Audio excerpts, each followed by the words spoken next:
Uma das grandes novidades da reforma trabalhista diz respeito à reversão ao cargo efetivo daqueles funcionários que desempenham cargo de confiança por 10 anos ou mais, recebendo gratificação de função. E agora, eles continuam incorporando ou não têm mais direito à incorporação da gratificação de função? Vamos analisar isso. Bom, antes de mais nada, é necessário analisar o artigo 468 da CLT em dois momentos distintos, antes e depois da reforma. Segundo esse artigo, para que seja realizado qualquer alteração no contrato de trabalho, é necessário que o patrão e o empregado estejam de acordo com as alterações. Dito de outro modo, a alteração não pode ser unilateral e também não pode acarretar prejuízos para o trabalhador.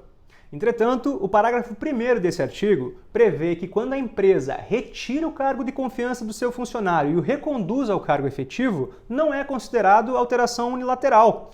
De olho nisso, o TST, primando pelo princípio da irredutibilidade salarial e manutenção do poder aquisitivo do empregado, editou a súmula 372, prevendo o seguinte: percebida a gratificação de função por 10 ou mais anos pelo empregado, seu empregador, sem justo motivo, que nós vamos tratar depois, revertê-lo a seu cargo efetivo, não poderá retirar-lhe a gratificação, tendo em vista o princípio da estabilidade financeira. Bom, convenhamos, depois de 10 anos mantendo seu padrão financeiro, nada mais justo do que manter-lhe a gratificação de função. Importante ressaltar que no decorrer desses 10 anos, o empregado pode ter recebido a gratificação de função sob diferentes rubricas, como adicional de confiança, gratificação de chefia, CTVA, CTVF, porte de unidade, isso não interessa. E também ele pode ter passado por diversos cargos, os primeiros 2 anos como assistente, gerente de relacionamento, depois gerente geral. Isso não interfere. O que importa é que durante 10 anos ele tenha recebido a gratificação de função no seu contra-cheque. Bom, tudo que eu falei até agora já existia antes da reforma trabalhista.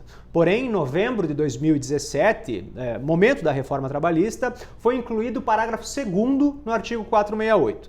Conforme você vai ver aqui na tela, ele praticamente torna nula a súmula 372 do TST, que é a fundamentação para a incorporação da gratificação de função. Então, retomamos a pergunta do início do vídeo. Como os tribunais têm se posicionado? É uma questão do direito no tempo. Como têm se posicionado os juízes, magistrados, os desembargadores em relação a essa questão? Existem duas situações. Aqueles que já detinham 10 anos de cargo comissionado antes da reforma e aqueles que só atingiram esse prazo após. Para aqueles que já tinham 10 anos antes, os tribunais têm garantido o direito à incorporação. Agora, aqueles que só conseguiram atingir esse prazo após, tem que ser analisada as normativas internas de cada empresa para ver se existe alguma forma de conseguir esse direito. E isso tem que ser feito de forma minuciosa para diminuir os riscos de sucumbência, porque, como você deve saber, a sucumbência foi também introduzida a partir da reforma trabalhista de 2017. É possível dar um exemplo? Vamos lá.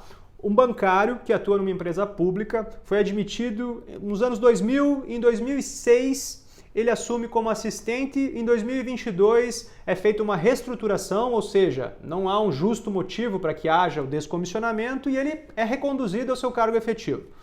Primeiramente, vai ser analisado os contra-cheques para ver se de 2006 até 2017, ano da reforma, ele não deixou de receber, não houve interrupções de longo prazo no recebimento da sua gratificação de função, não havendo a possibilidade dele conseguir incorporar a sua gratificação de função ao salário são muito boas, são elevadas. Porém, outro bancário que apenas em 2008 assumiu como assistente e em 2022, na mesma situação, venha a ser descomissionado, aí é necessário analisar os normativos internos do banco. Por fim, eu atento ao justo motivo. A única fundamentação presente na súmula 372 do TST para que a empresa possa destituir aquele funcionário com mais de 10 anos recebendo a gratificação de função antes da reforma, sem ter que incorporá-la ao salário do funcionário. O justo motivo muitas vezes fica um pouco nebuloso para o funcionário porque ele aparenta até mesmo ser motivos de justa causa, porque são aqueles motivos disciplinares, de conduta do empregado. Porém, algumas empresas subvertem isso, colocam uma reestruturação ou até mesmo avaliações subjetivas como justo motivo, única e exclusivamente para poder retirar a função e não ter que incorporar a gratificação aos rendimentos daquele trabalhador.